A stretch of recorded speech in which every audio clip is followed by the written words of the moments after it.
জীবনে অনেক চাচা দেখেছি, কারো ভালো কথা শুনেছি, কারো তিক্ত অভিজ্ঞতাও পেয়েছি, কিন্তু আজ যার কথা আমি বলতে যাচ্ছি তিনি আমার দেখা সেরা চাচার মধ্যে একজন চাচা।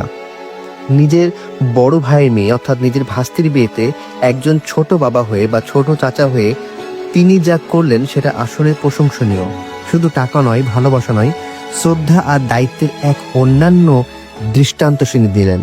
নিজের ব্যাংকের ফিক্সড ডিপোজিট ভেঙে ভাস্তিকে প্রায় 15 ভরি সোনার হার, যার মূল্য প্রায় 28 লক্ষ টাকা, জামাইকে 4 ভরির চেন আর 1 ভরির আংটি এবং তার সাথে দামি ঘড়ি, পবিত্র কলসিপ এবং জায়নামাজ আর একটি তলোয়ার উপহার হিসেবে দিয়েছিলেন, যার সব মিলিয়ে খরচ হয়েছিল অ্যারাউন্ড 40 লক্ষ টাকা।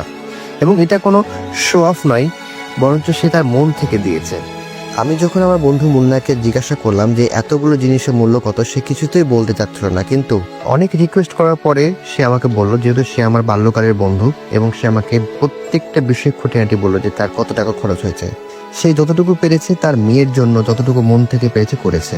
এমন চাচা খুঁজে পাওয়া সত্যিই কঠিন এবং এটা একটা দৃষ্টান্ত বলতে পারেন। আল্লাহ তাকে নেক হায়াত দিন, সুস্থ রাখুন, আর প্রতিটি ঘরে এমন একজন সৎ বিনয়ী বাবার মতো চাচা দান করুক, এটাই দোয়া করি। হ্যাঁ, আরেকটা কথা বলতে ভুলে গেছি, বিয়ের মধ্যে যত সব আমাদের ফ্রেন্ডের পাঞ্জাবি সেটাও কিন্তু মুন্না দিয়েছে। তো বলতে পারেন যে সবার ভালোবাসা সে পেয়েছে।